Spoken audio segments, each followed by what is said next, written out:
So in '92, you joined Ramon. Were you with him when that episode happened in Mexico when they got raided and were you in jail too? We were there for like 10 days. How was that experience for you? I mean, did it scare you? Yeah, it scared me a lot. It scared me a lot, compadre. It was terrible because you're in a country where there's a lot of corruption and stuff like that. And I was scared that they could do whatever they want over there. I was scared that they were going to tell me, you know what, vas 15 años o vas 20 años because you were there and todo eso. Ya 15 son 15 y 20 son 20. Exactly. Entonces yo pensaba, I don't know if we're going to make it out here. And yo me hincaba and I would pray. And I would tell compadre Ramon, hey, get on your knees, let's pray para salir de aquí. But I always knew that we somos músicos, we're musicians. We're nothing more than that. Yeah, hired band, yeah. And I would tell, me hacían bastantes preguntas and I would tell them, hey, we're not, when someone calls for a gig, we're not asking them, what do you do for a living? Yeah. They te mandan el anticipo, they fly you out and you're out there working. Yeah, but you knew, when you got there, who they were. Yeah, but you can't just run away. No, you're afraid that they might shoot you or something might happen, so you have to stay there and work. But that was the way I saw it. It was really scary because there was a lot of balacera. It was a terrible thing. Te puedo contar every detail and I can just imagine when I heard that happen to you guys. I was like, man, I'm surprised it hadn't happened before. It hadn't happened that way. Yeah, I always said that it tenía que pasar that way because if not, maybe it was going to be worse. Maybe we were going to get killed. Entonces, so you all were performing when the balacera started, and it was the Mexican military going into that, man. So Creo que they told us that the soldiers, they were just driving by there, pero los pistoleros or sicarios that they call them over there, del señor Beltrán Leiva, they got scared or whatever, and they panicked. They started shooting, and so the soldiers started shooting back. That's when it started, yeah. And I remember we were playing. So it could have been avoided, maybe. Right? I could have been avoided. We were playing una canción, El Puño de Tierra, actually. And what time was this? Like at 10 at night, midnight, 2 in the morning? It was close to 2 in the morning. Okay. Yeah. Lo que pasa es que I remember when empezó la balacera, we could hear it, and I heard someone gritaron, no tengan miedo, vienen por el viejo. And I was like, ¿qué viejo? At that moment, I don't know what it was.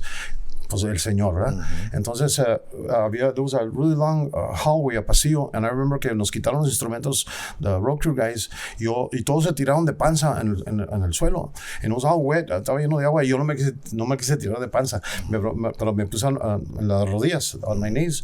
Entonces, and there was like a bar thing, y me puse para acá. But I saw behind me a big window.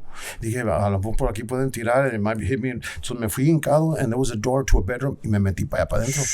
Bueno, entré, ahí estaba una cama, and there was another hallway, estaba un closet, a big closet, and a bathroom. I went all the way down to where the bathroom was, pero arriba it was kind of like open. Yo digo, no van a aventar una grenade o algo, so me vine para el closet. And I was in that closet for about 2 hours almost. Estaba la balacera, y luego ya cuando era menos, ya nomás oías un disparo y oía yo que los muchachos allá decían somos músicos. Entonces I went back to the bedroom. Entonces all the windows were already broken. Pero en ese tiempo I heard like a really loud noise, like a wong noise así. Entonces I found out después que they threw a grenade in there y cayó bajo la cama y exploded en la cama. And when I was standing así en la lista de la puerta, 2 soldiers came in, and one of them with a luz, con una lámpara, like a flashlight, y el otro with his machine gun, y me apuntó así straight at me, and cuando lo miré, I went like this to a side, me hizo por lado, boom, tiró. And I looked así behind me on the wall, y estaban aquí al lado de my chest, the 2 bullets on the wall, and I got really scared.